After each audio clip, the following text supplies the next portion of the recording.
What is up, guys? TGA19 here, and today we've got another super late review for you today. It's, of course, Metal Gear Solid 5. Now I know what you're probably all thinking. Why the hell did it take you 4 months to beat Metal Gear Solid 5?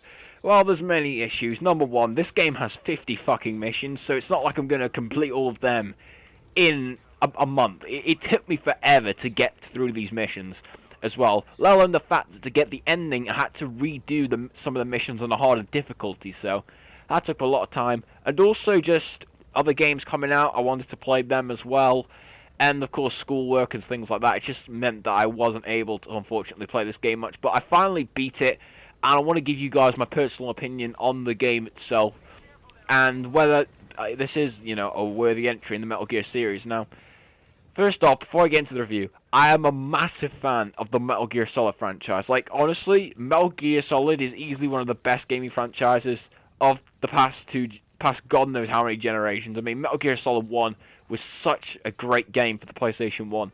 Metal Gear Solid 2, a bit of a disappointment, but was still a good game. 3, I think, surprised everyone because of how different it was.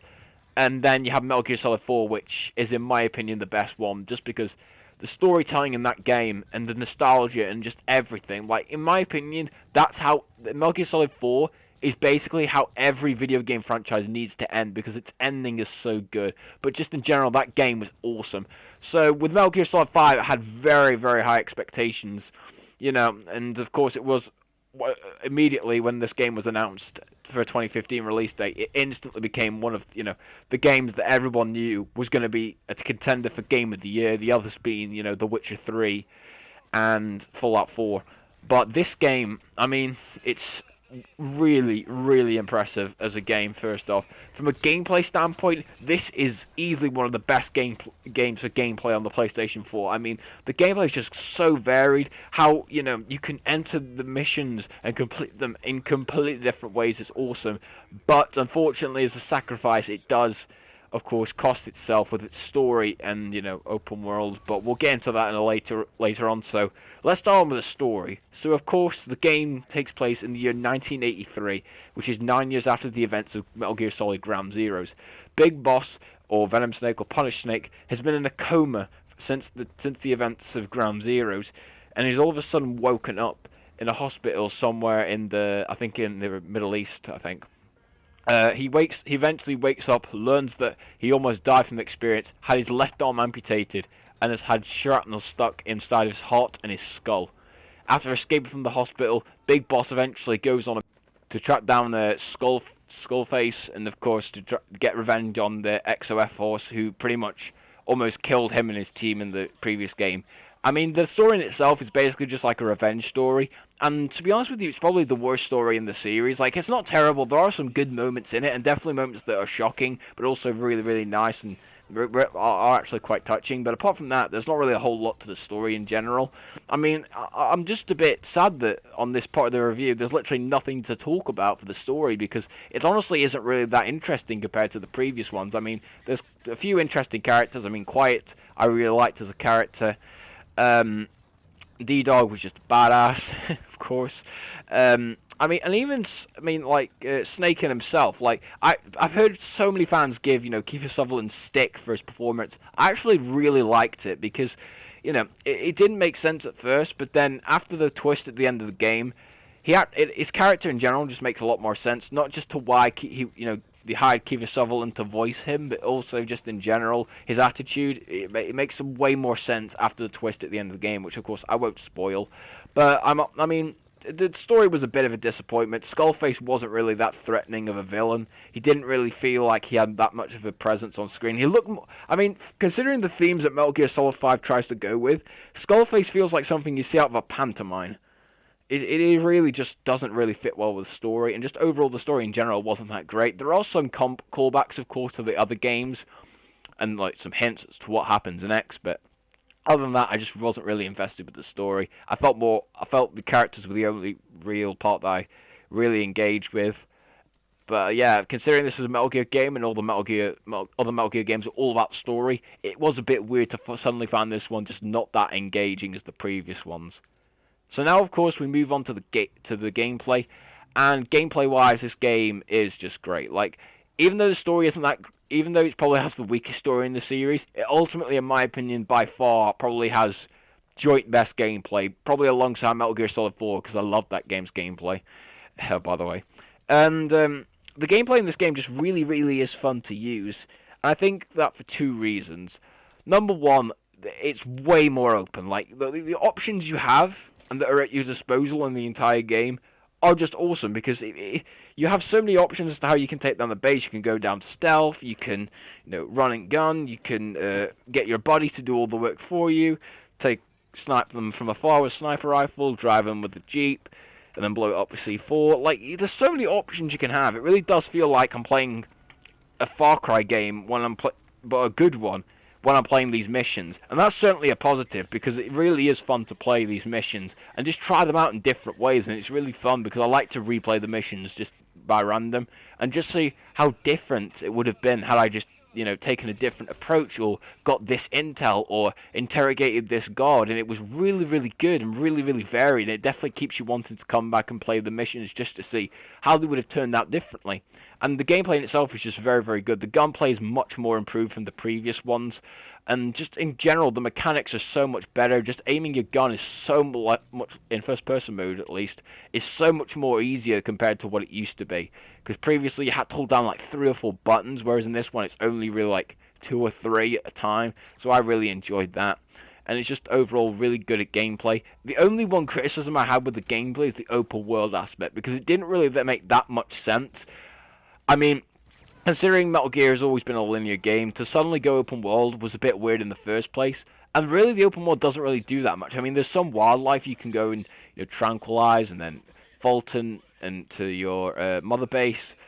But that's pretty much it. Like, there's not really that much to the open world, and I felt it was a bit pointless. And speaking of mother base, I mean, mother base in itself was actually really nice. It was, and the RPG elements that are actually there are really awesome. The fact that if you actually go to mother base and just see how much RPG elements there are, like stuff you can craft, weapons to upgrade, weapons to make for your buddies, there's so much there, and it really definitely rewards people who go out to missions, play well, and collect tons and tons of loot. And it's just really, really fun to craft all these things and just watch your mother base grow. And the Fulton mechanic, I mean, it's really, really good as well. How that is used to Fulton and people, it's really, really, really fun. And just watching people fling off into the air by the Fulton device is just so funny. I mean, I laugh every single time.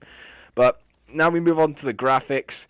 And the graphics on this game are amazing. Like, this is easily some of the best graphics on the PS4. I mean, 1080p. The game looks stunning. I mean, and then even when Kojima says that the graphics on the game were slightly downgraded to compensate for last-gen consoles, to be honest with you, I can't really tell unless it's extremely up close, because honestly, this game still looks stunning. And I honestly, the Fox engine is just unbelievable, and I really can't wait to see what future games this is going to be made for, other than PES, of course. And it's just, the engine itself just looks absolutely amazing in game, and it's really fun to play. Also, a rarity, 60 frames per second, and this game literally only ever dropped for me like a few times, probably about 3 or 4 times that the frame rate dropped for me, which was really impressive. Like, most of the time I was playing at a pure 60, and it felt really, really nice, because quite a lot of the games I own at the moment are in 30 frames per second, so to suddenly play this, when I was replaying it, and suddenly have it in 60 was really jarring at first, but it was so smooth, and it was really, really nice. And I really do hope that more games start to use 60 frames per second, like Metal Gear Solid 5, because it definitely helps the game a lot more. And just in general, the presentation is very, very good. Just gunplay, just the sound of the guns in general, just everything about the presentation in this game is really fun to play, and it is just awesome and really, really fun. And now we move on, of course, to the multiplayer modes, and there's 2 multiplayer modes, which the first one I'm going to talk about is the forward operating bases. This is easily the worst out of the 2, because I just cannot stand this mode, and there's simply one reason and one word to describe this: microtransactions. I hate microtransactions in games, but the forward operating bases are just so bad because they're absolutely littered with them. If you don't know what these are basically where you go in and infiltrate other players' mother bases for loot and stuff like that. But I just really didn't enjoy it. I did not enjoy the forward operating bases at all. It was just not really that fun. The amount of microtransactions in them is just so bad. I mean, the fact that And it's stuff like where if you try and upgrade a platform to upgrade your gear for online quicker, you can do that and it'll take like 2 hours. But if you spend a few money on it, you can get it done in 10 minutes. It's stupid. It's like the game is trying to force me, and also the amount of times when I'm on my iDroid and it's constantly telling me about forward operating bases. It's so annoying, and I really do feel like sometimes just giving the fucking middle finger to it because it's so annoying. I don't want to be constantly rammed with reminders that the forward operating base multiplayer system exists, because I'm not going to play it. I just don't enjoy multiplayer modes with microtransactions. They're just not fun to play. And I played about 2 matches of it, got bored, and then I just can't really be bothered. And the worst part is that as of right now, as I'm making this review, I have not once been attacked by someone on the forward by someone playing the same mode. No one, and I mean no one, has gone into my base, and I think that just shows how unpopular this game mode is. But anywho, let's talk about Metal Gear Online. Metal Gear Online, completely different story. I loved Metal Gear Online. It was really, really good, really, really fun to play. It again does have a bit of a small community because it can take a while for me sometimes to find matches, but I really actually did enjoy it. Like, I just like the game modes in general, and it's just so fun to suddenly play a campaign where it's, the really important part of how to, do the campaign itself, to all of a sudden play a multiplayer where the aim is to basically shoot the hell out of other people. It was just really, really fun. It does have a few bugs, but that's probably the only issue I had with it. And apart from that, it was actually kind of decent to play, and I was really intrigued. I'm very happy with what I got. And so that pretty much sums up, the multiplayer part. So overall, I think for a score, I'm going to give Metal Gear Solid 5 a 9 out of 10.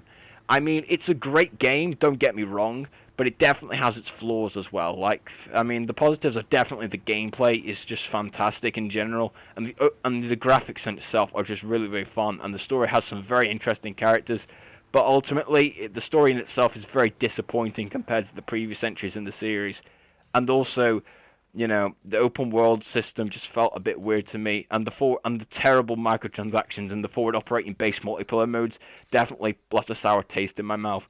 But other than that, it easily deserves a 9 out of 10 and should definitely be on your games library for the PlayStation 4 if you haven't already got this game. But with that all said, I'd like to thank you all very much for watching, and I hope to see you again next time.